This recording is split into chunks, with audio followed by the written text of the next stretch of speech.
So అందరూ వచ్చేసారి start చేద్దామా? Okay. So today we'll be Yes, sir. seeing this chiral chromatography.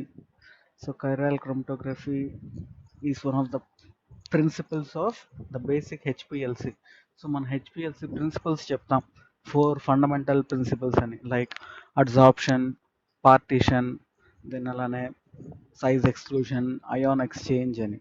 So అలానే latest ఇన్వెన్షన్స్లో chiral chromatography is also one of the principle of the HPLC. So let us start this chiral chromatography in the today's class. So before going for the in detailed description of the chiral chromatography, one should know the basic or common terms used in the chiral chemistry. So first, the word is chirality.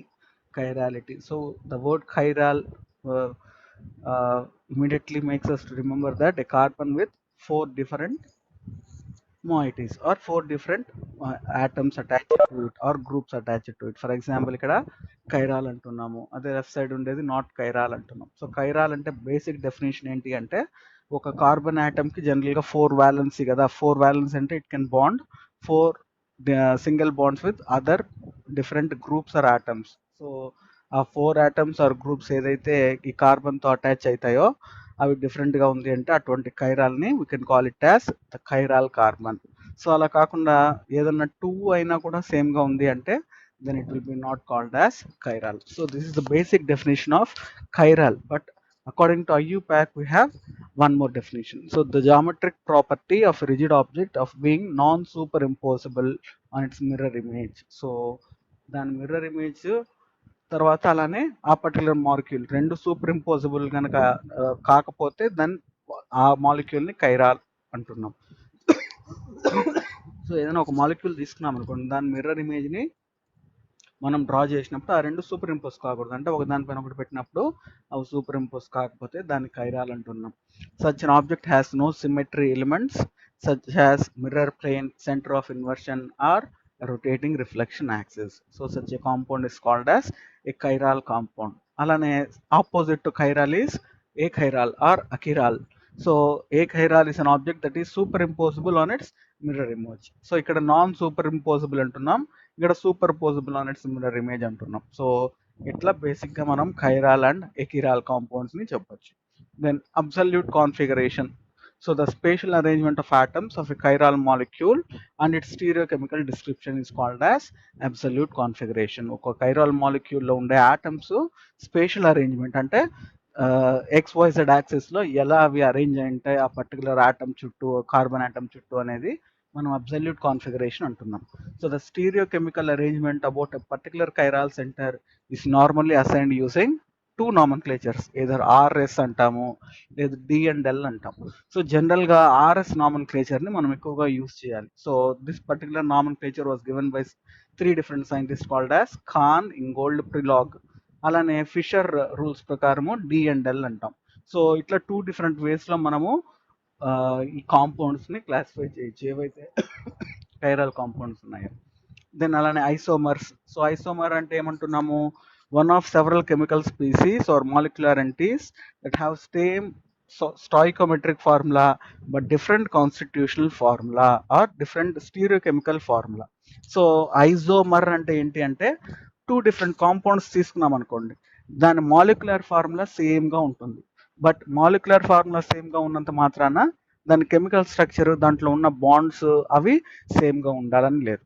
అర్థమవుతుంది? For example C4H8 O2 అని అన్నాం అనుకోండి, same అదే molecular ఫార్ములాతో ఒక 2-3 ఉండొచ్చు. But ఆ 2-3 ఉన్నా కూడా అవి సేమ్ స్ట్రక్చరల్ అరేంజ్మెంట్ లో ఉండదు. దాంట్లో ఆటమ్స్ వాటి positions, first carbon second carbon అట్లా వాటి పొజిషన్స్ మారిపోతాయి అనమాట. సో అట్లాంటి వాటిని మనము ఐసోమర్స్ అంటాం. సో ఈ ఐసోమర్స్ ని మనము క్లాసిఫై చేయాలంటే డిఫరెంట్ వేస్ లో క్లాసిఫై చేయొచ్చు. సో స్టీరియో ఐసోమర్ అంటే ఏమంటున్నాం, so these are the isomers with identical constitution but differential spatial arrangement. So ఇందాక చెప్పాం కదా, సేమ్ స్టాయికోమెట్రిక్ ఉన్న డిఫరెంట్ కాన్స్టిట్యూషనల్ ఫార్ములా లేదు డిఫరెంటియల్ స్టీరియోకెమికల్ ఫార్ములా. సో వాటి జామెట్రికల్ అరేంజ్మెంట్ అన్నా డిఫరెంట్ గా ఉండొచ్చు, లేకపోతే స్పేషియల్ అరేంజ్మెంట్ అన్నా డిఫరెంట్ గా ఉండొచ్చు. సో స్పేషియల్ అరేంజ్మెంట్ డిఫరెంట్ గా ఉంది అంటే we're calling them as stereo isomers. So ఇట్లాంటి స్టీరియో ఐసోమర్స్ నే మనము we can classify them further into enantiomers and diastereomers. So enantiomer అంటే ఏమంటున్నాము, one of a pair of a molecule entities R and S, ఇందాక చెప్పాం కదా R form S form అని. So which are mirror images of each other and non super impossible. So ఈ రెండు mirror images అయినప్పటికీ non super impossible. So these are chiral molecules and moreover they are coming under stereo isomers. So R form S form ఇవన్నీ కూడా isomers అంటాం. So రెసిమేట్ అంటే are form S form రెండు కలిపి equal రేషియోలో ఉన్నాయనుకోండి, 50-50% ఉంటే ఆ మిక్చర్ని మనం రెసిమేట్ మిక్చర్ అంటాం ఆర్ రెసిమేట్ మిక్చర్ అంటాం. సో అట్లాంటి రెసిమేట్ మిక్చర్ ఆప్టికల్ యాక్టివిటీని మనకు ఎగ్జిబిట్ చేయదు. దెన్ డయాస్టీరియోమర్ అంటే, so these are also stereo isomers. These are the molecules with more than one chiral centre. So ఎనాన్షియోమర్స్లో జనరల్గా వన్ కైరాల్ సెంటర్ ఉండొచ్చు, వైరాస్ డయాస్టెరియోమర్లో more than one chiral centre. So one chiral centre అంటే ఏంటి, one carbon with 4 different atoms. అలాంటి carbons more than one ఉంది అనుకోండి, అట్లాంటి ఐసోమర్స్ని మనము డయాస్టీరియో ఐసోమర్స్ అంటాం. సో అవి ఇట్లా డిఫరెంట్ ఫామ్స్లో అవ్వచ్చు. R dash S dash R dash S dash ఇట్లా డిఫరెంట్ వేస్లో క్యారెక్టరైజ్ అవ్వచ్చు. సో దీని ప్రాపర్టీస్ చూసారనుకోండి, stereo isomers are not related as mirror images. So mirror images kavu, they are completely different, but even though they are different, they have differences in physical properties and they differ in chemical behavior towards achiral as well as chiral region. So itla అవి complete గా mirror images కావు. Whereas ఇక్కడ ఏమంటున్నాం చూడండి, mirror images, ఇక్కడ these are not any kind of mirror images. So ఇట్లా enantiomers ని diastereomers ని మనం చెప్తాం. దెన్ అలానే ఆర్ అండ్ ఎస్, ఇందాక చెప్పాం కదా difference arrangement in atoms in space. So దీన్ని ఎస్ ఫామ్ అంటున్నాం, దీన్ని ఆర్ ఫామ్ అంటున్నాం. సో ఇక్కడ ఈ రెండు చూసినట్లయితే మిర్రర్ ఇమేజెస్ లాగా ఉంటాయి, బట్ ఈ రెండు ఒకదానిపైన సూపర్ ఇంపోజ్ చేస్తే సూపర్ ఇంపోజ్ అవు. సో ఒకటి ఎస్ ఫామ్ అంటున్నాము, ఒకటి ఆర్ ఫామ్ అంటున్నాం. అలానే డి అండ్ ఎల్ అని చూసాం కదా, డి అండ్ ఎల్ అంటే, సో డి ఫామ్ అంటే it will rotate the plane polarised light towards right side, versus L form అంటే it will rotate the plane polarised towards the left side. Then chiral additive. So chiral additive అంటే a chiral selector added as a component of a mobile phase or electrophoretic medium. So మనం ఈ chromatography చేసేటప్పుడు chiral chromatography దాంట్లో chiral additive లాంటి ఒక substance add చేస్తాం. So అది జనరల్గా మొబైల్ ఫేస్లో ఉన్న యాడ్ చేస్తాం, లేదు సేమ్ chiral additive ని మనం ఎలక్ట్రోఫోరెసిస్ లో కూడా యూజ్ చేస్తాం. సో దాన్ని మనం chiral additive అంటాం. Next chiral selector. So chiral selector అంటే the chiral component of the separation system capable of interacting selectively with enantiomers to be separated. So chiral selector అనేది ఏంటి అంటే, it is a compound or chiral component which will selectively interact అంటే, so అది only one of the form తో interact అవుతుంది, either R form తో అన్నా లేదు ఎస్ ఫామ్ తో అన్నా. సో రెండింటితో సేమ్ గా ఇంటరాక్ట్ కాదనమాట. సో అట్లాంటి వాటిని మనము chiral selectors అంటాం. So chiral additive and chiral selector. So these are some of the common terms used in chiral chemistry.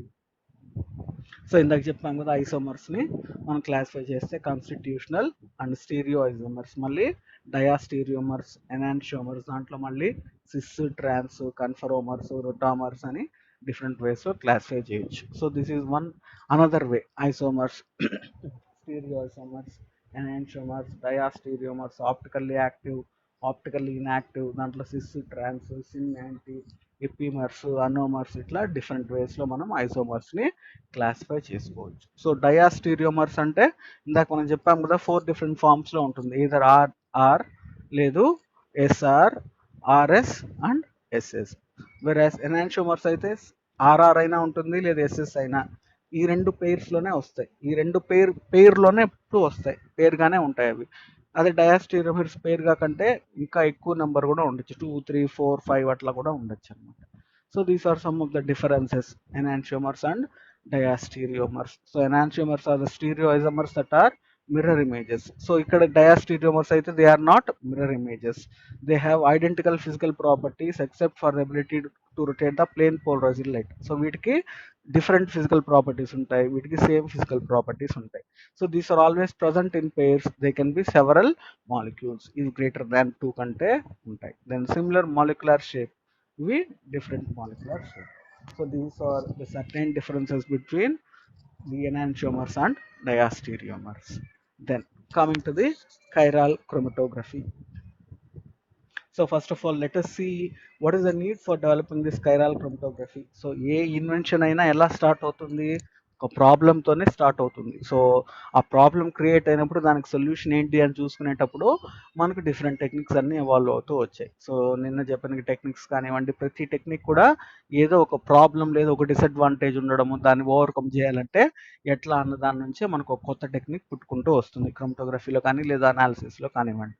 So ఇట్లా మనం చూస్తున్నప్పుడు at the beginning of the 20th century, two scientists Abderhalden and Muller reported the first observed difference in pharmacological activity for the two enantiomers of a drug. So ఈ two scientist beginning of the 20th centuryలో ఏం report చేశారు, ఐజో enantiomers ఏవైతే ఉన్నాయో ఒక డ్రగ్కి R form S form ఉంటుంది కదా. For example S adrenaline and R adrenaline. So అడ్రినాలిన్లో మళ్ళీ టూ డిఫరెంట్ ఐసోమర్స్ అంటున్నాం. So S form, R form. So first of all ఈ టూ సైంటిస్ట్ వాళ్ళు ఏం అబ్జర్వ్ చేశారంటే, there are different pharmacological activities for the same drug but which are present in different forms. So రెండు అడ్రినాలినే, but ఇక్కడ ఏంటి, ఒకటి ఎస్ అడ్రినాలిన్, ఒకటి R adrenaline. Even though they are having same chemical formula, because of their spatial arrangement they are showing some difference in pharmacological activity. So they found that S-adrenaline and R-adrenaline had different effects on the blood pressure of laboratory animals. So today it is very well known fact that individual enantiomers of a drug often have different pharmacokinetic and pharmacological properties. So ఇట్లా number of drugs investigation చేసే కొద్దీ మనకు ఒక fact లాగా establish అయిపోయింది. ఏంటి ఆ fact, ఒక డ్రగ్కి డిఫరెంట్ ఎనాన్షోమరిక్ ఫార్మ్స్ ఉంటాయి, ఆర్ ఫామ్, ఎస్ ఫామ్ లేదా ఈజెడ్, ఇట్లా డిఫరెంట్ ఐసోమర్స్ ఉంటే వాటికి యాక్షన్ సేమ్గా ఉండవు. సో ఒకదానికి ఉన్నంత యాక్షన్ ఆర్ వాటి ఫార్మకోకైనటిక్ అండ్ ఫార్మకలాజికల్ ప్రాపర్టీస్ ఇంకో ఐసోమర్కి డిఫరెంట్గా ఉంటాయి. So this was observed in the invention process. Then there is a broad range of examples in which the enantiomers of the drug shows differences in their bioavailability. ఇందాక చెప్పాం కదా, pharmacokinetic properties, bioavailability, distribution, receptor interaction, metabolic and excretion behavior, and thus they should be considered as two different compounds. ఇది చాలా చాలా important. So same drug అయినప్పటికీ ఆ డ్రగ్లో different enantiomers ఉన్నప్పుడు మనం దాన్ని ఒకే ఫామ్ లాగా కన్సిడర్ చేయడానికి లేదు. ఎనాన్షియోమర్ మారిపోయిందంటే అది కంప్లీట్గా ఇంకో డిఫరెంట్ కాంపౌండ్గానే మనము కన్సిడర్ చేయాలి. So this is the outcome of various inventions. So ఈ పర్టికులర్ కైరాల్ మాలిక్యూల్స్ని స్టడీ చేసేటప్పుడు వాటి డిఫరెన్సెస్ వల్ల మనము ఫైనల్గా ఇట్లాంటి కంక్లూజన్కి వస్తున్నాం. So the guide lines issued by the authorities for the registration of new drugs. So ఏదైనా కొత్త డ్రగ్ డిస్కవర్ చేశారనుకోండి, దాన్ని రిజిస్ట్రేషన్ చేసుకోవాలి కదా. సో ఆ రిజిస్ట్రేషన్ చేసేటప్పుడు అథారిటీస్ ఉంటాయి కదా, ఫర్ ఎగ్జాంపుల్ ఎఫ్డిఏ కావచ్చు, ఇండియాలో అయితే సిడిఎస్సిఓ కావచ్చు, ఇట్లాంటి ఆర్గనైజేషన్స్ అంతా ఏం చెప్తున్నాయి, so they state that chiral impurity should be treated in the same way as any other impurity. So ఒక డ్రగ్లో మీరు చదువుంటారు లాస్ట్ సెమ్లో, ఇంప్యూరిటీ ఐడెంటిఫికేషన్, వాటి థ్రెషోల్డ్ లిమిట్స్, వాటి ఎల్ఓడి ఎల్ఓక్యూలు అంతా మనం ఎలా అయితే రిప్రజెంట్ చేస్తామో, అదే డ్రగ్లో ఒక కైరాల్ ఇంప్యూరిటీ ఉన్న, ఫర్ ఎగ్జాంపుల్ ఆర్ డ్రగ్ ఎక్కువ ఎఫెక్ట్ అనుకోండి, ఫర్ ఎగ్జాంపుల్ ప్యాంటాప్రజోల్ తీసుకున్నాం. సో ప్యాంటాప్రజోల్ దేనికి యూజ్ చేస్తాము, it is used for the treatment of peptic ulcer. So ఆ పెప్టిక్ అల్సర్ ట్రీట్మెంట్లో ఎస్ ప్యాంటాప్రజోల్ ఎక్కువ ఎఫెక్ట్ చూపిస్తుంది అనమాట, ఆర్ ప్యాంటాప్రజోల్ తక్కువ ఎఫెక్ట్ చూపిస్తుంది. సో ఫార్మస్యూటికల్గా డిమాండ్ ఉండే ఐజోమర్ ఏంటి ఇప్పుడు, ఎస్ ప్యాంటాప్రజోల్. సో ఇప్పుడు ఎస్ ప్యాంటాప్రజోల్ మనం సింథసైజ్ చేసినప్పుడు దాంట్లో ఆర్ ప్యాంటాప్రజోల్ ఉంది అనుకోండి, సార్ సేమ్ డ్రగ్గే కదా ప్యాంటాప్రజోలే బట్ డిఫరెంట్ ఐజోమర్ అంటే కూడా they will not agree. So you should even treat that R isomer as one of the impurity and characterize that. So అంత స్ట్రిక్ట్గా ఉంది. So and enantiomer selective determination should be included in the specification of the enantiomerically pure drug. So మీరు ఒక particular enantiomer అంటున్నారు అనుకోండి, yes ప్యాంటాప్రజోల్ అంటే దాంట్లో ఎటువంటి ఆర్ ప్యాంటాప్రజోల్ ఫాము ఉండడానికి లేదు. సో ఇట్లాంటి స్ట్రిక్ట్ గైడ్ లైన్స్ రావడం వల్ల now there is a need for the development of technique for the separation of even these two isomers. So జనరల్గా ఏంటి అంటే కైరాల్ కాంపౌండ్స్ అంటే సేమ్ మాలిక్యులర్ ఫార్ములా ఉంటుంది కాబట్టి సేమ్ ఫిజికల్ ప్రాపర్టీస్ కూడా ఉంటాయి.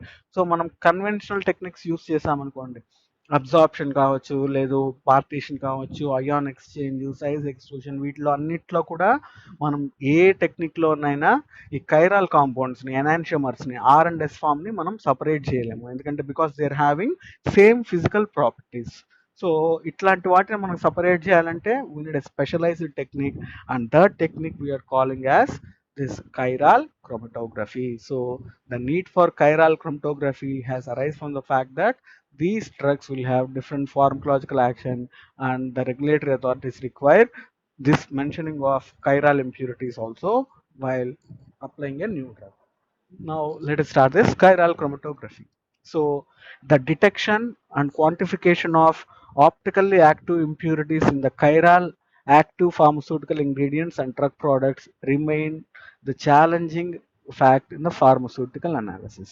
So ఈ రోజు కూడా ఇందాక మనం చెప్పాం కదా, ఎందుకు పెద్ద ఛాలెంజ్ అంటే because they are having same physical properties due to which they cannot be separated by conventional principles of chromatography like adsorption, partition, ion exchange, and size exclusion. So this is one of the biggest challenge.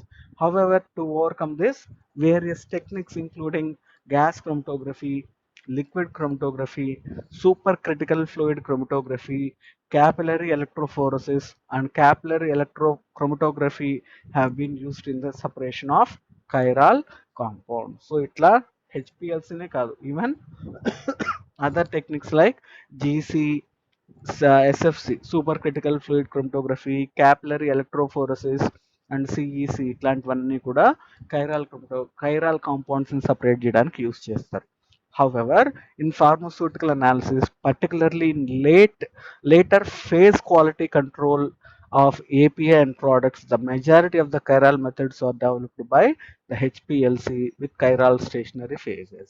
So different methods ఉన్నప్పటికీ మనకు final స్టేజెస్లో quality control లేదా quality assurance స్టేజెస్లో we need this HPLC method to be developed for the separation of the chiral chromatography using a special category of stationary phases called as chiral stationary phases. So this is the preamble or introduction for this chiral chromatography. Then ఇందాక చెప్పాం కదా, so as we said, there are some common methods for separating the enantiomers by formation of transient diastereomer complexes like gas chromatography. So stationary ఫేజ్లో ఇలాంటి stationary phase use చేసి they use to separate the chiral compounds. అలానే liquid chromatography different types of stationary phases use చేసి separate చేస్తున్నారు. లేదు mobile ఫేజ్ని change చేసి కూడా separate చేస్తున్నారు. అలానే టీఎల్సీలో స్టేషనరీ ఫేజ్ మొబైల్ ఫేజ్ని యూస్ చేసి can perform the separation of these enantiomers. అలానే supercritical fluid chromatography, capillary electrophoresis, capillary electrochromatography. So ఇట్లా డిఫరెంట్ టెక్నిక్స్లో different combination of stationary and mobile phases use చేసి మనం సపరేట్ చేస్తున్నాం. సో ఇక్కడ ఏవైతే మనం చెప్తున్నామో స్టేషనరీ అండ్ మొబైల్ ఫేజ్, ఇవన్నీ కూడా కైరాల్ సెలెక్టార్స్ అంటాం. కైరాల్ సెలెక్టార్స్ ఇందాక డెఫినేషన్ చూసాం కదా, కామన్ టర్మ్స్లో ఏమంటున్నాం కైరాల్ సెలెక్టార్ అంటే. So a chiral selector is a compound, a chiral compound which will form selectively with one of the form of the isomers. So R and ఎస్తో రెండిటితో అది రియాక్ట్ కాదు, ఏదో ఒక ఎనాన్షియోమర్తోనే రియాక్ట్ అవుతుంది, తద్వారా ఇంకో ఫార్మ్ ఫ్రీగా ఉండి మనం సపరేట్ చేస్తాం అనమాట. So all these are chiral selectors. So these are some of the widely used methods for the separation of chiral chromatography. However, our attention is towards the liquid chromatography. Then chiral separations by HPLC. So chiral separations of enantiomers including active pharmaceutical ingredients can be achieved through three general approaches by HPLC. So హెచ్పిఎల్సితో మనం separate చేస్తామంటున్నాం కదా, so ఇట్లా chiral సపరేషన్ని మనము 3 different approaches ద్వారా separate చేయొచ్చు అంటున్నాం. చాలా important ఇది. సో ఏమేమంటున్నాం చూడండి. The first approach utilises enantiomerically pure chiral derivatizing agents to convert the enantiomer into a diastereomer, which can then be separated using a chiral HPLC. So ఇక్కడ మనం ఏం చేస్తున్నామంటే ప్రాబ్లం ఏమంటున్నాం, హెచ్పిఎల్సీలు ఎందుకు సపరేట్ చేయలేము, because both the enantiomers R form S form రెండు ఫిజికల్గా సేమ్గా ఉంటాయి, ఫిజికల్ ప్రాపర్టీస్ అన్నీ కూడా.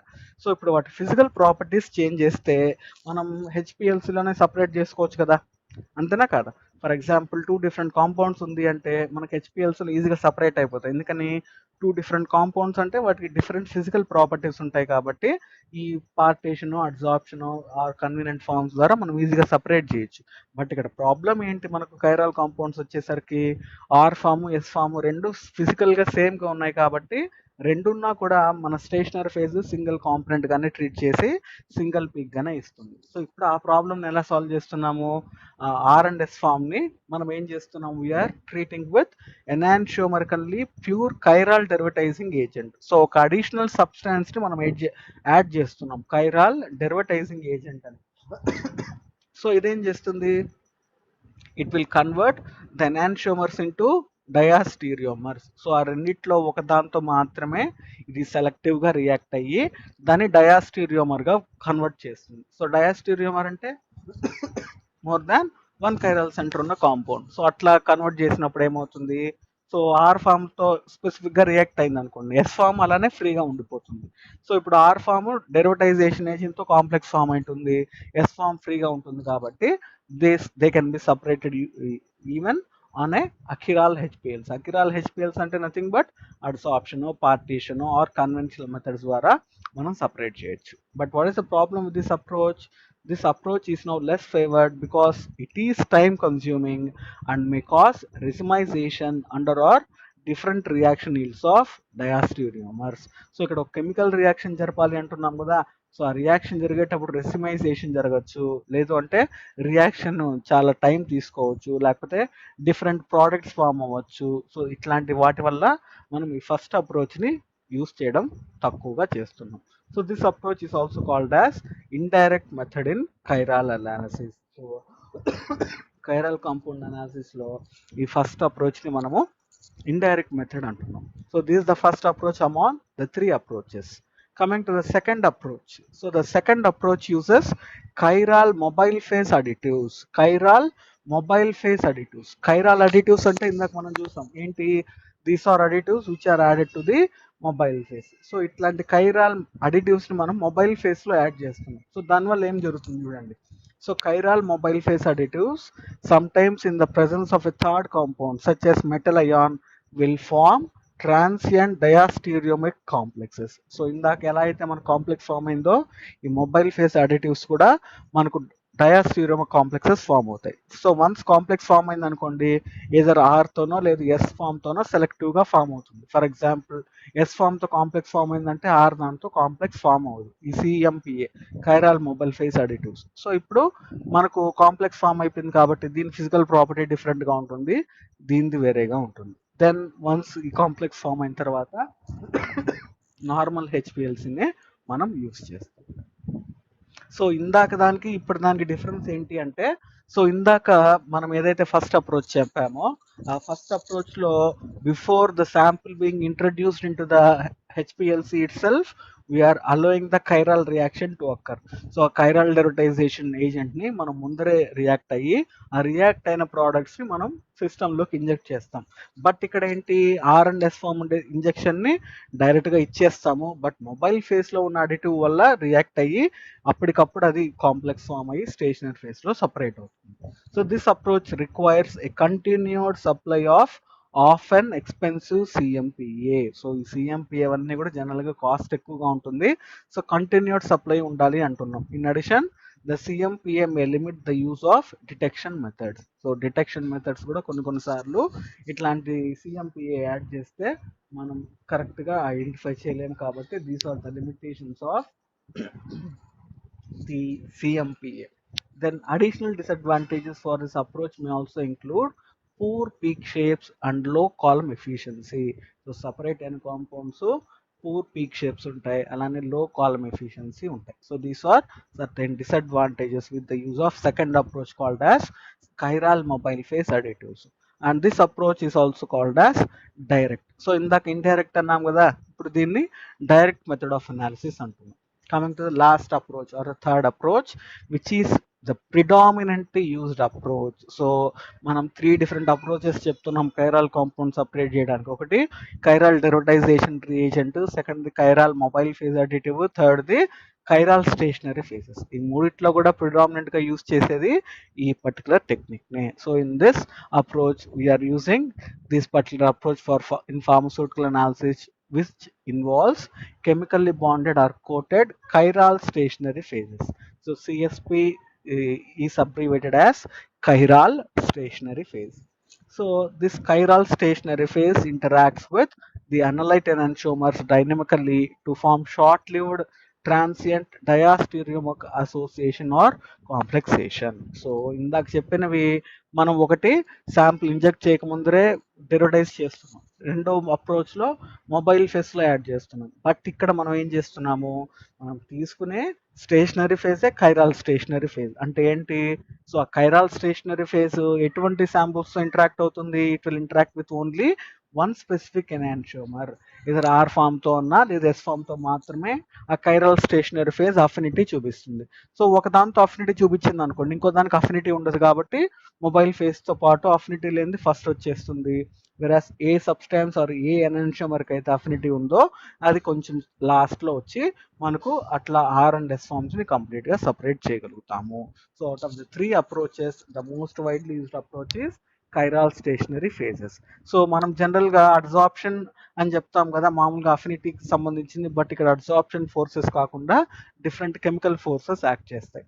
So the intermolecular interactions between the chiral stationary phase and analyte include hydrogen bonding. So hydrogen bonding లాంటి interactions, లేదా pi interactions, dipole stacking, inclusion complexing, steric interactions or ionic interactions. So ఇట్లాంటి forces ద్వారా మనకు ఆ chiral stationary phase selective గా ఒక ఎనాన్షియోమర్ తో ఈ ఇంటరాక్షన్ చూపిస్తుంది, ఇంకో ఎనాన్షియోమర్ తో ఎటువంటి ఇంటరాక్షన్ చూపించదు. తద్వారా మనకు R and S forms complete గా సపరేట్ అయిపోతాయి. So each of these interactions will exhibit different strength under different separation modes. In order to achieve the chiral separation, a 3-point interaction is necessary, and at least one of the 3 points has to be stereospecific. So 3-point interaction ante 3 different points lo ee forces act avvali antunnam. So అట్లాంటి 3 different points లో at least ఒక చోట stereo specific interaction ఉంటే అప్పుడు మనకు R and S forms complete గా separate అవుతాయి. So this approach is also called as direct method. So 2 direct methods ఉన్నాయి, ఒకటి సిఎంపిఏ, ఒకటి కైరల్ స్టేషనరీ ఫేజెస్. ఫస్ట్ ఇది చెప్పాం కదా డెరివేటైజేషన్ రియేజెంట్స్ అని కైరల్ సెలెక్టార్స్. సో అక్కడ మనం ఇండైరెక్ట్ మెథడ్ అంటాం. So these are 3 different approaches. So coming to the first approach, ఇందాక చూసినట్లే chiral derivatization involves the reaction of the enantiomeric molecule with an enantiomerically pure chiral derivatizing agent. CDA తో interact అయ్యి we are allowing it to form 2 diastereomeric derivatives. The diastereomers then can be separated using either conventional RP HPLC or normal phase HPLC. So the latter is usually preferred because of its better selectivity for isomers. So normal phase ఎందుకు ఎక్కువ select చేస్తాము అంటే మనకు stationary phase తో బాగా selectivity ఎక్కువ ఉంటుంది అనమాట when compared to reverse phase, అందుకని. So the most common reactions of chiral derivatizing agent involves the formation of amides, carbamates and ureas. So ఈ 3 mechanisms ని మనం కెమికల్ రియాక్షన్స్ ని యూస్ చేసి ఆ ఆర్ అండ్ ఎస్ ఫార్మ్ ని మనం ఈ కైరాల్ డెరివేటైజింగ్ ఏజెంట్ తో రియాక్ట్ చేసి దెన్ నార్మల్ ఆర్పిహెచ్పిఎల్సి లేదు నార్మల్ ఫేజ్ క్రోమటోగ్రఫీలో సపరేట్ చేస్తాం. So these are some of the reagents that are used for the formation of covalent diastereomer derivatives. So examples అన్ని కూడా మళ్ళీ చూసుకోండి. ఇందాక చెప్పాం కదా అమైడ్స్, కార్బమేట్స్, యూరియాస్ అని. సో అట్లాంటి కాంపౌండ్స్ ఫామ్ అయ్యే రియేజెంట్స్ అనమాట. సో ఇప్పుడు ఈ రియేజెంట్స్ లో ఏదో ఒక దాన్ని సెలెక్ట్ చేసుకొని we will add this reagent to the R and S form, then they will selectively react with only one form, making them be separated on a conventional HPLC. So first class is primary and secondary amines. Then we have alcohols and phenols, carboxylic acids, thiols. మళ్ళీ ప్రతి దాంట్లో number of examples ఉన్నాయి, అవి మీరు list out చేసుకోండి.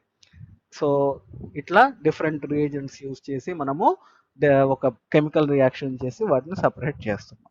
Then coming to second approach, in this approach, enantiomerically pure compound is continuously added to the HPLC mobile phase. So దీన్ని ఏమంటున్నాము, we're calling it as chiral mobile phase additive. So ఇట్లా continuous గా add చేయడం వల్ల ఎక్కువ consume అవుతుంది కదా, so దానివల్లే ఇది కొంచెం కాస్ట్లీ అప్రోచ్ అనమాట. సో వన్స్ ఇలా యాడ్ చేసిన తర్వాత ఏమవుతుంది, సిఎంపిఏ సెలెక్టివ్ గా ఇంటరాక్ట్ అవుతుంది. వన్స్ ఫామ్ అయిన తర్వాత reverse phase or normal phase HPLC is generally use to separate the formed transient diastereomer complexes between the analyte and CMPA. So this procedure is not widely used due to its inherent problems. ఇందాక చెప్పాం కదా, continuous supply ఒకటి, poor shapes, plate numbers, detection difficulties. Then so these are some of the examples for chiral mobile phase additives. So proteins అయితే ఈ proteins ని మనం add చేస్తే specific గా అవి chiral mobile phase additives, ఇవన్నీ మనం సిఎంపిఎస్ అంటున్నాం. So examples. సో ఇలాంటివి కనుక మనం యాడ్ చేస్తే ఆ డ్రగ్స్ తో enantiomers, R and S forms ఏదో ఒకటంతా సెలెక్ట్ గా రియాక్ట్ అయ్యి they will convert them into diastereomers.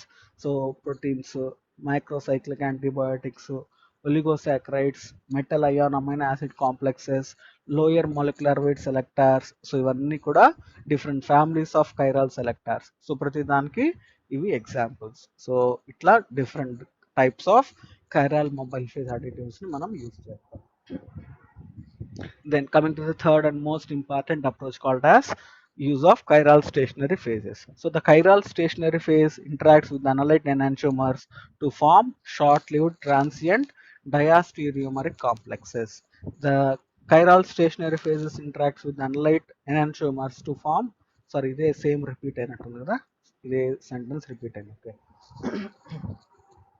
So the binding strength of one of these complexes will be stronger than other. ఇది మనకు ఇంపార్టెంట్ పాయింట్. సో ఇక్కడ ఏమంటున్నాము, so the binding strength of CSP plus one of the enantiomer form, R form లేదా S form లో ఏదో ఒక దాంతో ఎక్కువగా స్ట్రాంగర్ గా బైండ్ అవుతుంది, ఇంకో దాంతో తక్కువగా లేకపోతే అసలు బైండ్ చూపించదు. దానివల్ల ఏమవుతుంది, resulting in differences in retention times of the enantiomeric pair. So R form తో కనుక ఎక్కువ స్ట్రెంగ్త్ ఉండే కాంప్లెక్సెస్ ఫామ్ అయింది అనుకోండి, అవి అలానే ఎక్కువసేపు రిటైన్ అవుతాయి. ఎస్ తో ఏమి ఫామ్ అవ్వలేదంటే మొబైల్ ఫేస్ తో పాటు ఎస్ ఎనాన్షియోమర్స్ అంతా త్వరగా వచ్చేస్తాయి, వెరాస్ ఆర్ లేట్ గా వస్తుంది. అదే రివర్స్ అన్నాం అనుకోండి, ఎస్ తో ఎక్కువ ఫామ్ అయితే ఎస్ లాస్ట్ లో వస్తుంది, ఆర్ ఫామ్ ఫస్ట్ లో వచ్చేస్తుంది. సో ఇట్లా మన కైరాల్ స్టేషనరీ ఫేజెస్ ద్వారా మనం ఈ కైరాల్ కాంపౌండ్స్ ని సపరేట్ చేయొచ్చు. So chiral separation methods on chiral stationary phases by HPLC can be done in 3 different modes: reverse phase,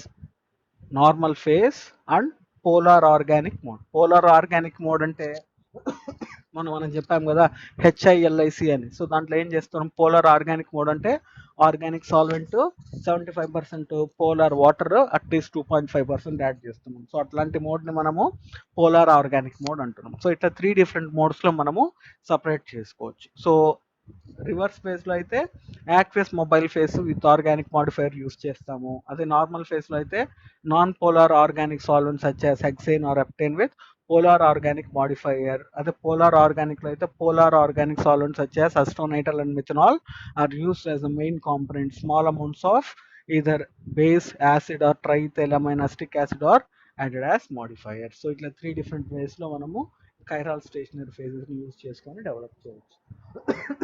principles of chiral recognition.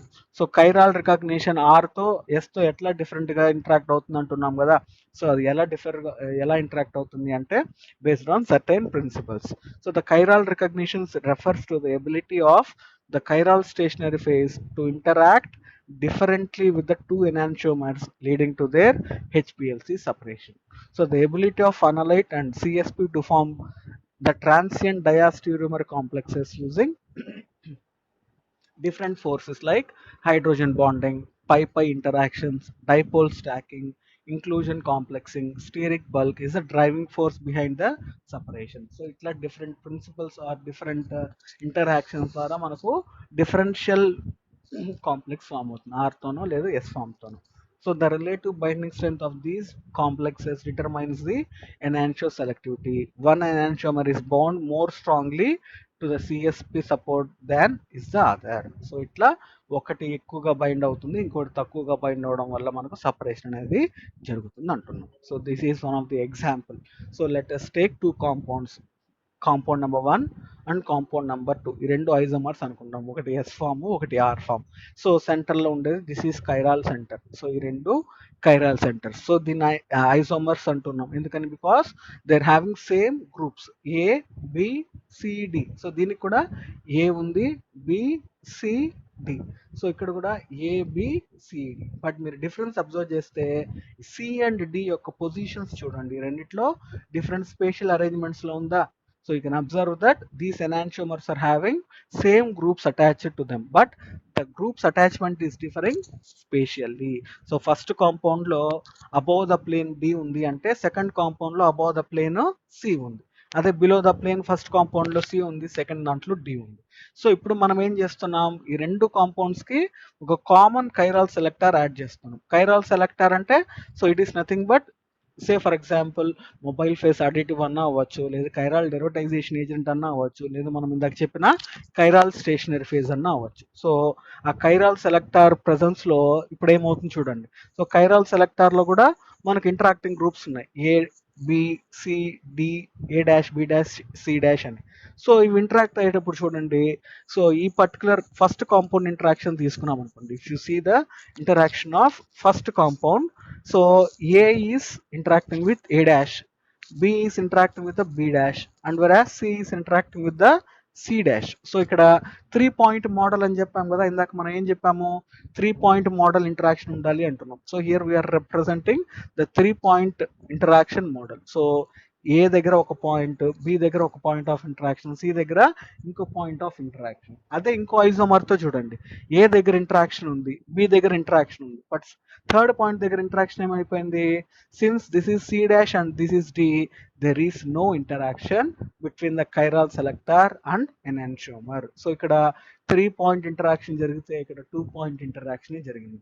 So ఇప్పుడు మీరు స్ట్రెంగ్త్ ఆఫ్ దీస్ కాంప్లెక్స్ కనుక చూస్తే it is higher, వెరాస్ దీనికి తక్కువగా ఉంటుంది. So ఇట్లా మనకు differential interactions of the enantiomer with the chiral selector will lead to the formation of different strength of the compounds, leading to their differences in physical properties. So atla vaati spatial arrangement valla manaki chiral compounds వాటి interactions మార్చేస్తాయి. So ఇక్కడ C dash రెండు close గా ఉన్నాయి కాబట్టి ఈ third point దగ్గర కూడా interaction జరిగింది. అదే ఇక్కడ చూసినట్లయితే సిడి డిఫరెంట్ గ్రూప్స్ కాబట్టి ఎటువంటి ఇంటరాక్షన్స్ జరగట్లేదు.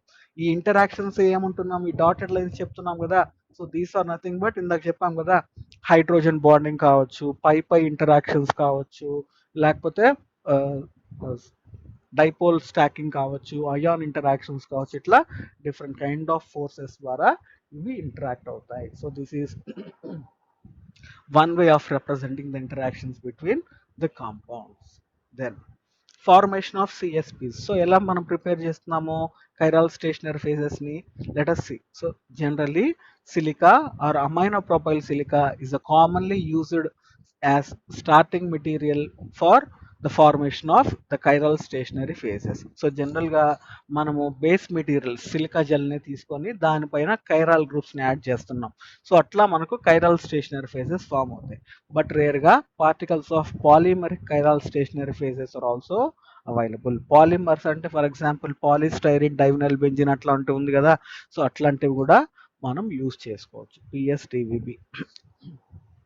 Then so once the silica and aminopropyl silica are used as support material, the chiral stationary phase can be attached to the support. ఇక్కడ సపోర్ట్ అంటే ఏంటి, సిలికా జెల్ కావచ్చు, లేదు other forms of support material like example PSDVB అట్లాంటివి. So ఇట్లాంటి support material కి మనం chiral stationary phase ని అటాచ్ చేస్తున్నాం. సో ఏ విధంగా ఇంటరాక్ట్ చేస్తున్నాము, కెమికల్ గా ఇదర్ కోవలెంట్ బాండెడ్ గా అన్నా, లేదా అయానికలీ బాండెడ్ అన్నా, లేదు ఇమ్మోబిలైజేషన్ ద్వారా అన్నా కూడా ఆ సపోర్ట్ మెటీరియల్ పైన ఈ కైరాల్ స్టేషనరీ ఫేజెస్ ని యాడ్ చేస్తాం. ఫర్ ఎగ్జాంపుల్ ఇది అనుకోండి కైరాల్ స్టేషనరీ ఫేజ్, ఈ కైరాల్ స్టేషనరీ ఫేజ్ పైన మనం కైరాల్ సెలెక్టర్ గ్రూప్ ని పెడతాం. సో ఇట్లా ఈ chemical reaction either covalent bonding అవ్వచ్చు, లేదు అయానిక్ బాండింగ్ అవ్వచ్చు, లేదు ఇమ్మొబిలైజేషన్ అవ్వచ్చు. So this is the silica gel particle and this is the chiral stationary phase. So ఇట్లా మనం కైరాల్ స్టేషనరీ ఫేజ్ ని ఫామ్ చేయొచ్చు. Then can see the classification for various phases of chiral stationary phases. మీకు syllabus లో అదే పనిగా మీకు ఇదే మెన్షన్ చేశారు chiral stationary phases గురించి. సో కాబట్టి you have to be very careful from this point onwards. So you can see different families of chiral selectors, proteins, macrocyclic antibiotics, polysaccharides, oligosaccharides, synthetic polymers, molecularly imprinted polymers, low molecular weight selectors, or Purkinje type selectors. So these are different families of chiral stationary phases. So వాటికి సంబంధించిన examples మనకు ఉన్నాయి. For example proteins అయితే glycoproteins, microcyclic antibiotics అంటే vancomycin, polysaccharides, cellulose, cyclodextrin, ఇట్లా ఒక్కొక్క ఫ్యామిలీకి different examples of stationary phases ఉన్నాయి. Then again this is the second type of classification. So ఈ సెకండ్ టైప్ ఆఫ్ క్లాసిఫికేషన్ లో ఏంటి అంటే based on the enantiomeric separation mechanism. So అవి మెకానిజం బేస్డ్ సపరేషన్ అనమాట. ఇందాక ఫ్యామిలీ బేస్డ్ అంటే వాటి యొక్క ఆరిజిన్ బట్టి, ప్రోటీన్స్ వాటి కెమికల్ నేచర్ బట్టి క్లాసిఫై చేసాము. ఇది classification based on the enantioselectivity mechanism. So first type of classification ఎలా చేస్తున్నాము? So those stationary phases which can form diastereomer complexes formed by active interactions like hydrogen bonding, pi dipole interactions between the enantiomers and chiral selectors. So దీంట్లో examples ఏవేవి? Low mass synthetic selectors, amino acid derivatives and glycopeptides. అదే second type ఏమంటున్నాము? Primary mechanism of diastereomer complex formation is through attractive interactions, but inclusion complexes may also play a role. So దీనికి example polysaccharide. So third category, formation of inclusion complexes is important, but secondary active interactions may also play a role. So అందులో cyclodextrins, helical polymers, crown ethers అంటున్నాం. Fourth family, formation of diastereomer ternary complexes involving transition metal and a single enantiomer ligand, usually an amino acid. So దీనికి కొన్ని examples. So fifth the formation of a diastereomer complex. So మీరు అన్నిట్లో చూస్తే complex అనేది form అవ్వాలి, ఒక ఎనాన్షియోమర్ selector.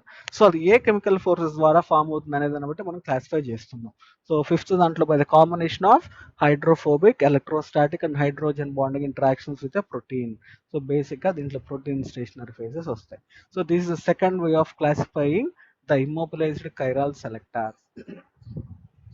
So these are some of the representations of various chiral selectors. So ligand exchanger, అలానే Pirkle type. So Pirkle type అనేది ఎందుకు వచ్చిందంటే this particular chiral stationary phase was discovered by scientist called as Pirkle.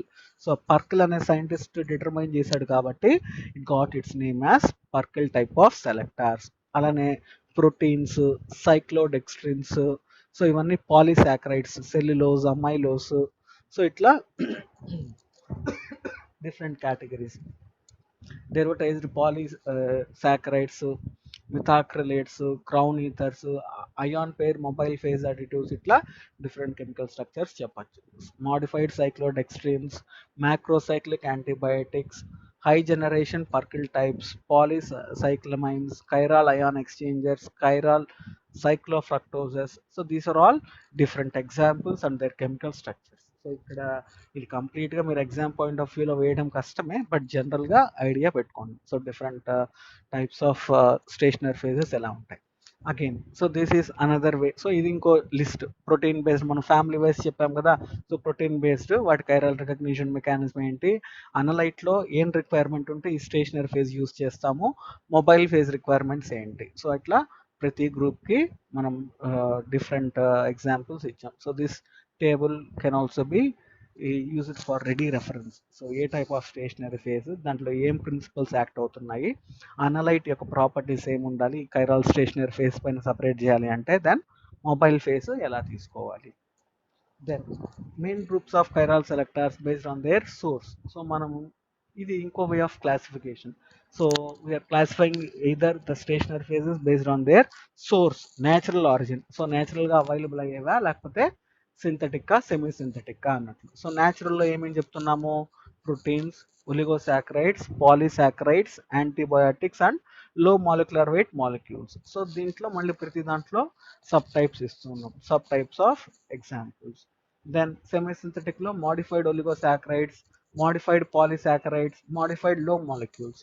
So natural కి semisynthetic కి difference ఏంటి అంటే మనము సెమీసింథటిక్ లో వాడేవన్నీ కూడా నేచురల్ గానే తీసుకుంటున్నాం, ఒలిగోసాకరైడ్స్, పాలిసాకరైడ్స్, లో మాలిక్యులర్ వెయిట్. బట్ వీటిల్లో కొంచెం కొంచెం మోడిఫికేషన్ చేసి మనం సెమీ సింథటిక్ గా చేస్తున్నాం. Versus third the completely synthetic. So these are manufactured synthetically by using various chemical procedures. So అందులో మనకు పర్కిల్ టైప్ కావచ్చు, లేదు డిఫరెంట్ హెలికల్ సింథటిక్ పాలిమర్స్ ని యూస్ చేస్తున్నాం. So this is the third way of classifying the chiral stationary phases based on their source, natural, semi synthetic and synthetic. Then again ఒక్కొక్క type వాటి properties. So ఇక్కడ ఉంది చూడండి, scale 3 వస్తే very good, 2 వస్తే good, 1 వస్తే less useful, 0 వస్తే not suitable.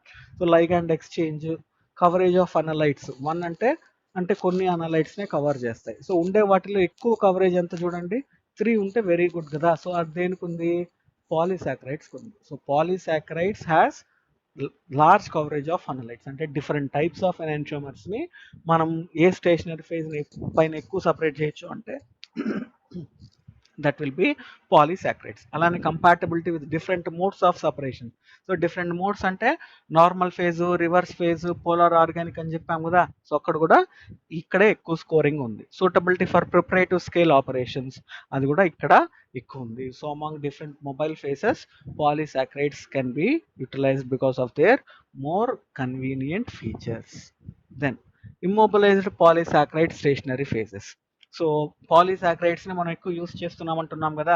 So వాటిని మనం ఎలా ప్రిపేర్ చేస్తామంటే we are coating these particular stationary phases on silica based compound. Silica supports పైన వీటిని కోట్ చేసి ఇమ్మొబిలైజ్ చేస్తున్నాము. అట్లాంటి ఇమ్మొబిలైజ్డ్ పాలీసాకరైడ్స్ ని మనం స్టేషనరీ ఫేజెస్ గా యూస్ చేస్తున్నాం. సో మళ్ళీ దీంట్లో డిఫరెంట్ సబ్ క్లాసెస్, ఎస్టర్స్ అని, కార్బామేట్స్ అని. సో మళ్ళీ వాటిలో డెరివేటివ్స్ చూడండి, సెల్యులోస్ ట్రైఎస్టేట్, సెల్యులోస్ ట్రైబెన్జోయేట్, అట్లా అలానే ఎస్టర్స్, కార్బామేట్స్, ఇట్లా 2 డిఫరెంట్ క్లాసెస్ గా చేయొచ్చు. And these are their chemical structures, cellulose ester derivative, cellulose carbamate derivative, amylose derivative. So ఇట్లా వాటి కెమికల్ స్ట్రక్చర్స్ అన్ని మనం ఇక్కడ చూడొచ్చు. థర్డ్ టైప్ పర్కిల్ టైప్ అని చెప్పాం కదా. ఆ పర్కిల్ టైప్ లో మళ్ళీ sub types, pi electron acceptors, pi electron donors, pi electron acceptor or donor stationary phases. So ఇవన్నీ కూడా low molecular mass chiral stationary phases, Pirkle stationary phases లో డిఫరెంట్ ఎగ్జాంపుల్స్ అనమాట. సో చాలా వాస్ట్ లిస్ట్ ఉంది, మీరు అట్లీస్ట్ ఒక కేటగిరీకి ఒక ఎగ్జాంపుల్ అన్నా మినిమం గా గుర్తు పెట్టుకోవాలి. Then general considerations for developing a chiral HPLC method. So first of all మనకి ఏం తెలియాలంటున్నాం, we should know the sample information. So the first step in chiral method development is to examine the chemical structure of the analyte. So chemical structure of the analyte తెలిస్తేనే మనం ఏ stationary phase ని use చేయాలి, ఏ chiral phase ని use చేయాలనేది తెలుస్తుంది. ఇందాక మనం చెప్పాం కదా ఏ స్టేషనరీ ఫేజ్ తో ఏ అనలైట్ రిక్వైర్మెంట్ ఉండాలని. సో ఈ అనలైట్ యొక్క గ్రూప్స్ తెలిస్తేనే మనకు ఏ స్టేషనరీ ఫేజ్ యూస్ చేయొచ్చు అనేది మనకు తెలుస్తుంది. సో కాబట్టి first and foremost step is to determine the chemical structure. So అలానే కాకుండా ఇంకా ఏమేమి అడిషనల్ ఇన్ఫర్మేషన్ కావాలంటున్నాము, అనలైట్ యొక్క సాల్యుబిలిటీ, పైఆర్ హైడ్రోజన్ బాండింగ్ క్యాపబిలిటీస్ ఉందా, పీకేఏ డిసోసియేషన్ కాన్స్టెంట్, వాటి ఫంక్షనల్ గ్రూప్స్ ఏముంది, ఆ డ్రగ్ యొక్క యూవీ స్పెక్ట్రమ్ ఏంటి, బల్క్ సబ్స్టెన్స్ ఏమేమి ఉన్నాయి, ఇట్లాంటివన్నీ కూడా తెలిస్తే మనకు అడిషనల్ అడ్వాంటేజ్ అవుతుంది. దెన్ అలానే whether it can be able to form any inclusion complexing capability. All of these characters may play a role in determining the ability of a CSP to resolve the enantiomers. So ఈ properties అంతా తెలిస్తే మనం ఒక perfect stationary phase ని select చేసుకోవచ్చు. So the two most important considerations are the type of substituent groups present in the analyte molecules and their ability to form either pi or sigma bond or stereochemically interfere with the bonding. So important ఏమేమి కావాలంటున్నాము, అనలైట్ లో substance ఏమేమి ఉన్నాయి, ఆ substance కనుక ఉంటే అవి ఎటువంటి type of interactions చూపిస్తాయి, పై బాండా, హైడ్రోజన్ బాండింగా, లేదు స్టీరియో కెమికల్ గా ఏదన్నా ఇంటరాక్షన్స్ జరుపుతాయి అనేది. సో ఇవి కనుక మనం తెలిస్తే we can select the proper CSP for the separation. Then selecting a chiral column. So over 100 different CSP columns are commercially available, although many of these columns are similar in structure and enhance selectivity. So మనకు basic గా వచ్చిందే several review articles or books describe the basis for a separation of different columns and suggest which columns suit which better type of analytes. So మనం లిటరేచర్లో కనుక చూస్తే చాలా books ఉంటాయి. So వాటి యొక్క నేచర్ బట్టి, అనలైట్ నేచర్ బట్టి ఏ సెలెక్ట్ చేసుకోవాలనేది మనం లిటరేచర్లో కూడా సెలెక్ట్ చేసుకోవచ్చు. So some columns are better able to separate a wide range of sample types. A very rough include proteins, carbohydrates, Pirkle and cyclodextrins. So this is the order. So ఇట్లా కావాలన్నా కూడా మనం select చేసుకోవచ్చు. Then composition of organic modifier. So మనం use చేసే mobile ఫేస్లో organic modifier కనుక use చేస్తున్నాం అనుకోండి, సో దాన్ని ఎలా మనం సెలెక్ట్ చేసుకోవాలనేది ఇక్కడ చెప్తున్నాం. So the composition of organic modifier affect the selectivity by decreasing hydrophobic forces. So మనం కనుక ఎక్కువ యాడ్ చేసాం, తక్కువ యాడ్ చేసాం అనుకోండి, దాన్ని బట్టి హైడ్రోఫోబిక్ ఫోర్సెస్ని తగ్గించేస్తుంది. Then destabilizing the complexes competing with the analyte for the occupation of CSP. So analyte వెళ్ళి బైండ్ అవ్వకుండా ఈ ఆర్గానిక్ మాడిఫైయర్ వెళ్ళి బైండ్ అయిపోతుంది అంటున్నారు. లేదు, undergoing simultaneous complexation along with the analyte or disturbing stoichiometric equilibrium between water and complex. So ఇట్లాంటివన్నీ కూడా ఇవి స్టేషనరీ ఫేజ్ యొక్క సెలెక్టివిటీని డిక్రీజ్ చేసేది కాబట్టి selectivity of organic modifier is very very very important step. Then preparative separations using chiral approach. So ఇంతసేపు మనము general chiral chromatography అన్నాం, but preparative ఎందుకు యూజ్ చేయాలి అంటున్నాం. సో ఇక్కడ when developing a chiral method it is important to consider the procedure might be used for the preparative separation. So ఎందుకని అల్టిమేట్గా చెప్పండి, మనం కెమికల్గా సింథసైజ్ చేసామనుకోండి, ఎనాన్షియోమర్స్ ఫామ్ అయిపోతాయి, R and S forms form అవుతాయి. బట్ మనము డ్రగ్ని కమర్షియల్గా అమ్మాలి అంటే ఇట్ షుడ్ బి ప్యూర్ కదా, R and S forms mix కాకూడదు. సో మిక్స్ కాకూడదు అంటే అవి సపరేట్ చేయాలి. సో సపరేట్ చేసేది అనలిటికల్ స్కేల్లో చేస్తే మనకు మైక్రోగ్రామ్స్లో వస్తాయి. మనకి ట్యాబ్లెట్లో మైక్రోగ్రామ్స్లో యూస్ చేయలేము కదా, ఏపీఐని మిల్లీగ్రామ్స్లో యూస్ చేస్తాం. సో అంత కాంపౌండ్ కావాలంటే ఏం చేయాలి, మనము అట్లాంటి మిక్చర్ ఆఫ్ ఎనాన్షియోమర్స్ని ప్రిపరేటివ్ స్కేల్లో కనుక సపరేట్ చేసుకోగలిగితే మనకు ప్యూర్ ఫామ్స్ అనేది ఎక్కువ క్వాంటిటీలో వస్తాయి. సో ఏదైతే కైరాల్ క్రోమటోగ్రఫీ చెప్పామో ఇంతసేపు, అది అనలిటికల్ స్కేల్లో కాకుండా దాన్ని స్కేలప్ చేసుకొని ప్రిపరేటివ్ స్కేల్లో చేసుకుంటే మనకు ప్రిపరేటివ్ క్రోమటోగ్రఫీ ద్వారా సపరేట్ చేయొచ్చు. నిన్న మనం చెప్పాం ప్రిపరేటివ్ మాట్లాడేటప్పుడు. సో ప్రిపరేటివ్ స్కేల్లో మెయిన్ ఏంటి, ఐసోలేషన్, ఎన్రిచ్మెంట్ అండ్ ప్యూరిఫికేషన్ అని చెప్పాం కదా. సో ప్యూరిఫికేషన్ అనేది కూడా one of the objective of preparative కాబట్టి ఇక్కడ మన కైరాల్లో ప్యూరిఫికేషన్ అనే ఇంపార్టెంట్ కాన్సెప్ట్ కావాలి. ఎందుకని, ఆర్ అండ్ ఎస్ ఫామ్స్ రెండు కంబైన్ అయితే it is of no use. So ఏదో ఒక ఫామ్ ప్యూర్గా ఉండాలి కాబట్టి మనం ప్రిపరేటివ్ స్కేల్ ఆఫ్ క్రోమటోగ్రఫీని కనుక యూజ్ చేస్తే ఈ కైరాల్ టెక్నిక్స్లో మనకి ఇంకా అడ్వాంటేజెస్గా ఉంటుంది. So all the commercial chiral stationary phases for analytical separations, so అన్నీ చాలా వరకు ఉన్నాయన్నమాట అనలిటికల్కి, but only some carbohydrate, cyclodextrin and Purkinje stationary phases are available in large internal diameter columns. So preparative కు మాత్రం కొన్ని క్లాసెస్ మాత్రమే ఉన్నాయి. So the protein CSPs generally have low capacities and are less suited. So preparative లో proteins ని ఎక్కువగా use చేయం. మనం ఎక్కువ యూస్ చేసేది ఏంటి, కార్బోహైడ్రేట్స్ కావచ్చు, సైక్లోడెక్స్ట్రిన్స్ కావచ్చు, పర్కిల్ టైప్ కావచ్చు. So the most widely used CSP for process scale is cellulose triacetate. So cellulose triacetate ని మనం వైడ్ గా యూజ్ చేసే preparative scale chiral stationary phase. Then so మీకు సిలబస్ పాయింట్ ఆఫ్ వ్యూలో method development, reverse phase method development ఇచ్చాడు chiral chromatography. So reverse phase, chiral method phase development అని. So ఇక్కడ మనకు మెథడ్ డెవలప్మెంట్ అనేసరికి జనరల్ కన్సిడరేషన్స్ ఇందాకే చెప్పాం. ఇంకా స్పెసిఫిక్ కన్సిడరేషన్స్ అనేది ఎలా వస్తాయి అంటే, మనం ఏ సాక్రైడ్ ఆర్ ఏ స్టేషనరీ ఫేజ్ యూస్ చేస్తున్నాం అన్న దాన్ని బట్టి వస్తుంది.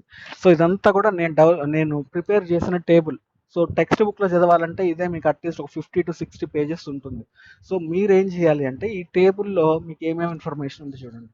ఏ టైప్ ఆఫ్ స్టేషనరీ ఫేజ్, వాటి ఎగ్జాంపుల్స్, ఇందాక ఇవన్నీ చూసాం. సో ప్రిన్సిపల్స్ ఏవి, then points to consider. So ఇక్కడ నుంచి మీరు జాగ్రత్తగా చదువుకోవాలి. పాయింట్స్ టు కన్సిడర్, అప్లికేషన్ అంటే ఏ టైప్ ఆఫ్ కాంపౌండ్స్కి ఈ స్టేషనరీ ఫేజ్ యూస్ చేస్తాము, ఆర్పిహెచ్పిఎల్సి మెథడ్లో మనం ఎలా సెలెక్ట్ చేసుకుంటాం, మొబైల్ ఫేస్ కావచ్చు లేదా ఆర్గానిక్ మాడిఫైయర్. సో ఎందుకు ఆర్గానిక్ మాడిఫైయర్ స్పెసిఫిక్గా చెప్తున్నాము అంటే, ఇందాక మనం చెప్పాం ఆర్గానిక్ మాడిఫైయర్ చాలా విధాలుగా అఫెక్ట్ చేస్తుంది అని. సో అందువల్ల ఈ కన్సిడరేషన్ ఇస్తున్నాము. Then temperature, buffer. సో ఈ 3 కన్సిడరేషన్స్ ఇచ్చి మనం ఆర్పిహెచ్పిఎల్సి మెథడ్లో నేను కొన్ని పాయింట్స్ రాస్తున్నాను. సో ఫర్ ఎగ్జాంపుల్ ఒక టైప్ ఎక్స్ప్లెయిన్ చేస్తాను, మిగతావన్నీ కూడా మీరు అలానే చదువుకోవాలి. ఫర్ ఎగ్జాంపుల్ పాలీసాకరైడ్స్ తీసుకున్నాం అనుకోండి. So different types of polysaccharide stationary phases ఏమేమి ఉన్నాయి, సెల్యులోజ్, అమైలోజ్, డెక్స్ట్రాన్, స్టార్చ్, ఇట్లా డిఫరెంట్ స్టేషనరీ ఫేజెస్ ని యూస్ చేయొచ్చు. సో ఈ కైరాల్ స్టేషనరీ ఫేజెస్ అనలైట్స్ ని ఎలా సపరేట్ చేస్తుంది, either by inclusion complexation or attractive interactions or pi interactions. So ఈ 3 మెకానిజమ్స్ ద్వారా ఇవి enantiomers, R and S forms ని సపరేట్ చేస్తాయి. సో ఈ సెలెక్ట్ చేసుకునేటప్పుడు, ఈ స్టేషనరీ ఫేజ్ సెలెక్ట్ చేసేటప్పుడు ఏ points consider చేయాలంటున్నాము. So these stationary phase may dissolve in solvents like chloroform and THF. So మనం కనుక మొబైల్ ఫేస్ లో క్లోరోఫామ్, టీహెచ్ఎఫ్ యూస్ చేసామనుకోండి, స్టేషనరీ ఫేజ్ మొత్తం డిజాల్వ్ అయిపోతుంది. సో డిజాల్వ్ అయిపోతే ఇంక మనకేమీ ఉండదు. సో ఇట్లాంటివి కొన్ని జాగ్రత్తగా మనం చదువుకోవాలన్నమాట. So immobilized on to silica coated particles. So general గా వీటిని ఎలా తీసుకుంటామంటున్నాము, ఇమ్మొబిలైజేషన్, సిలికా పైన ఇమ్మొబిలైజేషన్ చేసి ఈ స్టేషనరీ ఫేసెస్ ని ప్రిపేర్ చేసుకుంటాము. సో వీటిలో ఇందాక చూసాం కదా sub classes, ester and carbamate derivatives are very successful. Then applications వచ్చేసరికి ఏ టైప్ ఆఫ్ కాంపోనెంట్స్ చూడండి, aromatic and aliphatic enantiomers, compounds which have ability to form hydrogen bonding, steric bulk near chiral center, లేదు racemic mixtures, alcohols, carboxyl carbonyl compounds, lactones, phosphorus compounds, sulfoxides.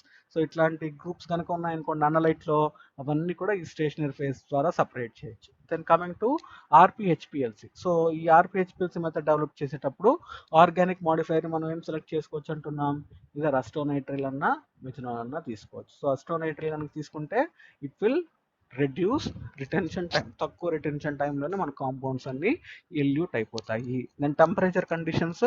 So enantiomeric selectivity is better at low temperature. So జనరల్గా temperature 35 degrees దగ్గరే పెట్టాలి. So temperature కనుక increase చేసామనుకోండి, ఏవైతే interactions చెప్తున్నామో పై hydrogen bonding ఇవన్నీ కూడా మనకు డెస్ట్రాయ్ అయిపోతాయి. సో టెంపరేచర్ మనము మినిమంగా పెట్టుకుంటేనే ఈ స్టేషనరీ ఫేజెస్కి మంచిది అంటున్నాం.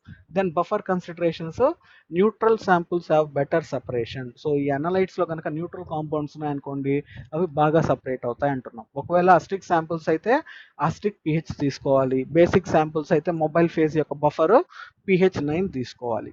ఆర్గానిక్ అమైన్స్ ని మనం అప్పుడప్పుడు అడిటివ్స్ గా యాడ్ చేసుకోవచ్చు. Then quaternary amines as ion pairing reagents. So ion pairing reagents అన్న యాడ్ చేసుకోవచ్చు, లేకపోతే అడిటివ్స్ అన్న యాడ్ చేసుకోవచ్చు అడిషనల్ గా ఈ పర్టికులర్ మొబైల్ ఫేజ్ సెలెక్ట్ చేసేటప్పుడు. సో అట్లా మీకు different classes of stationary phases కి ఎగ్జాంపుల్స్, వాటి ప్రిన్సిపల్స్, దెన్ ఏం పాయింట్స్ కన్సిడర్ చేయాలి, ఏ కాంపౌండ్స్ కి అప్లై చేయొచ్చు, తర్వాత ఏ బఫర్ ఎట్లా సెలెక్ట్ చేసుకోవాలి ఇదంతా కూడా మీకు ఈ చార్ట్ లో ఉంది. దెన్ అలానే సైక్లోడెక్స్ట్రిన్స్ కి, Pirkle stationary phases, protein stationary phases, so వాటన్నిటి కూడా నేను ఇచ్చున్నాను. అలానే లైగండ్ ఎక్స్చేంజ్. సో ఈ టేబుల్ అంతా కూడా మీరు ఒకసారి చదువుకోండి. సో కంప్లీట్ గా principles more or less same గానే ఉంటాయి. ఈ combination of organic phase, temperature, buffer ఇవి మారుతూ ఉంటాయి, అవి చూసుకోండి. So this is how we can perform the RPHPLC method development for different chiral stationary phases. So ఇది కొన్ని ఎగ్జాంపుల్స్. సో ఇక్కడ సెల్యులోస్ తీసుకున్నాం. సో సెల్యులోస్ తీసుకున్నప్పుడు ఆ సెల్యులోజ్ స్టేషనరీ ఫేజ్ ఎలా డిఫరెన్షియల్ గా ఇంటరాక్ట్ అవుతుంది ఒక కాంపౌండ్ అనేది ఇక్కడ మనకు పిక్చర్ గా ఉంది. హైడ్రోజన్ బాండింగ్ అని చెప్పాం కదా, హైడ్రోజన్ బాండింగ్ అట్లాంటి ఫీచర్స్ అన్ని కూడా ఇక్కడ మనకు జరుగుతూ ఉంటుంది. Then these are cyclodextrins. So ఇవి ఏంటంటే బాస్కెట్ లాగా ఉంటాయి, బాస్కెట్ లాగా. సో బాస్కెట్ మధ్యలో కోర్ ఉంది కదా, ఆ కోర్ మధ్యలో ఇవి ట్రాప్ అయిపోతాయి. సో ఇట్లాంటి వాటిని మనం ఏమంటామంటే ఇన్క్లూజన్ కాంప్లెక్సెస్. సో ఇందాక మనము ఆ ఆర్పిహెచ్పిఎల్సి జనరల్ కన్సిడరేషన్స్ చెప్పేటప్పుడు ఇన్క్లూజన్ స్టెబిలిటీ ఎట్లా ఉంది అనేది చూడాలి అని అంటున్నాం కదా. ఇంక్లూజన్ అంటే ఏంటి అంటే, ఇంక్లూడ్ అయిపోతుందా, ఇట్లా ఏదన్నా ఒక సెంట్రల్ కోర్ ఉంటే, సైక్లోడెక్స్ట్రిన్ లో బాస్కెట్ లాగా ఉంటుంది అంటున్నాం కదా, ఈ సెంట్రల్ పోర్షన్ అంతా కూడా కోర్ లాగా ఉంటుంది, ఖాళీగా ఉంటుంది, ఎంటీగా ఉంటుంది. సో అక్కడ ఇవేమన్నా ఇంక్లూడ్ అయ్యి కాంప్లెక్స్ లాగా ఫామ్ అవుతుందా అనేది మనం ఇక్కడ ఇంక్లూజన్ కాంప్లెక్సెస్ అంటున్నాం. సో ఇంక్లూజన్ కాంప్లెక్సెస్ జనరల్గా మనం సైక్లోడెక్స్ట్రిన్స్ ద్వారా ఫామ్ చేస్తాం. Alpha, beta, gamma cyclodextrins use చేసి, again different functional groups use చేసి డిఫరెంట్ అనలైట్స్ని మనం ప్రిపేర్ చేసుకోవచ్చు. సో ఇట్లా డిఫరెంట్ ఫంక్షనల్ గ్రూప్స్ ద్వారా can perform different modifications of this particular silica gel support. దానికి మనం ఈ సైక్లోడెక్స్ట్రిన్స్ని అటాచ్ చేస్తున్నాం. Then coming to the last portion called as applications of chiral. So మెయిన్గా ఏమని చెప్తున్నాము, enantiomeric determination in bulk and pharmaceutical formulations. So ఇట్లా ఏ సబ్స్టాన్సెస్ని ఏ ఎనాన్షియోమర్ని మనం సపరేట్ చేస్తున్నాం అనేది మీకు ఎగ్జాంపుల్స్ ఉంది. ఏ కాలం యూస్ చేస్తున్నాము, మొబైల్ ఫేజ్ ఏంటి, వాటి డిటెక్షను, మ్యాట్రిక్స్ అంటే బల్కా, ట్యాబ్లెటా, క్యాప్స్యూలా. సో ఇట్లాంటివంతా కూడా డిఫరెంట్ ఎగ్జాంపుల్స్ ఉన్నాయి. ఇవన్నీ కూడా మీరు చూసుకోండి. దెన్ అలానే సో ఇక్కడ ఏంటి అంటే కాలమ్స్ అనేది బ్రాండ్ నేమ్ ఇచ్చాం. కైరాల్ సెల్, కైరాల్ సెల్ ఓడి, కైరాల్ సెల్ ఓడిఆర్. ఇవంతా ఏంటంటే డిఫరెంట్ కంపెనీస్ మ్యానుఫ్యాక్చర్ చేసేది. సో మనం చెప్పాం కదా, ఎజిలెంట్, ఫినామినెక్స్, వాటర్, ఇట్లాంటి డిఫరెంట్ కంపెనీస్ అవి మ్యానుఫ్యాక్చర్ చేస్తాయి కైరాల్ స్టేషనరీ ఫేజెస్ని. సో మ్యానుఫ్యాక్చర్ చేసిన తర్వాత కైరాల్ స్టేషనరీ ఫేజ్కి వాళ్ళ కంపెనీ ఒక్కొక్క నేమ్ ఇచ్చుకుంటుంది. ఫర్ ఎగ్జాంపుల్ ఇక్కడ చూడండి, కైరాల్ సెల్ ఓడి అని, షింపాక్ అని, సైక్లోబాండ్ అని, ఇట్లా ఇవంతా బ్రాండ్ నేమ్స్. సో ఈ బ్రాండ్ నేమ్స్లో ఏ స్టేషనరీ ఫేజెస్ ఉంటుంది అనేది నేను లాస్ట్లో ఇచ్చాను ఇక్కడ. సో ఇక్కడంతా కూడా మీకు తెలుస్తుంది ఏ స్టేషనరీ ఫేజ్కి ఏ నేమ్ ఇచ్చాము అనేది. దెన్ అలానే బయోలాజికల్ మ్యాట్రిసెస్లో నార్మల్ ఫేజ్ మోడ్ యూస్ చేసి ఏ సబ్స్టాన్సెస్ని మనం సపరేట్ చేయొచ్చు. సో ఇక్కడ చూడండి, బయోలాజికల్ మ్యాట్రిసెస్లో ఎటువంటి కైరల్ సపరేషన్ యూస్ చేస్తున్నాము. సో ఇది నార్మల్ ఫేజ్ యూస్ చేసుకొని. అలానే reverse phase and polar organic ఫేజ్లో ఏ సబ్స్టాన్సెస్ని మనం కైరాల్ క్రోమటోగ్రఫీ ద్వారా సపరేట్ చేయొచ్చు. ఇదంతా కూడా బయోలాజికల్ మ్యాట్రిసెస్. సో ఎగ్జాంపుల్స్ మాత్రము చాలా వ్యాస్ట్గా ఉంది. మీరు ఏదన్నా కొన్ని ఎగ్జాంపుల్స్ మీకు ఏవైతే బాగా గుర్తుంటాయో లేదా ఈజీగా అనిపిస్తుందో వాటిని మీరు రిమెంబర్ చేసుకొని లిస్ట్ అవుట్ చేసుకోవాలి. సో నాకు చెప్పాను కదా, బ్రాండ్ వాటి ఫంక్షనల్ గ్రూప్ ఏంటి. ఫర్ ఎగ్జాంపుల్ కైరాల్ సెల్ ఓడి అన్నాం. సో కైరాల్ సెల్ ఓడి అంటే ఏంటి, దాంట్లో సెల్యులోస్ స్టేషనరీ ఫేజ్ ఉంది. లేదు క్రోమా ప్యాక్ అన్నాము. సో క్రోమా ప్యాక్లో సైక్లోబాండ్లో ఏముంది, బీటా సైక్లోడెక్స్ట్రిన్. సో ఇట్లా మీకు అక్కడ ఆ చార్ట్లో ఉండేదంతా బ్రాండ్ నేమ్స్. ఆ బ్రాండ్ నేమ్స్లో ఏ స్టేషనరీ ఫేజ్ ఉంటుంది అనేది ఇక్కడ లాస్ట్లో ఇచ్చాను. Abbreviations used in the applications. So this is the applications of the chiral stationary or chiral chromatographic techniques. So with this we have finished with the chiral chromatography also.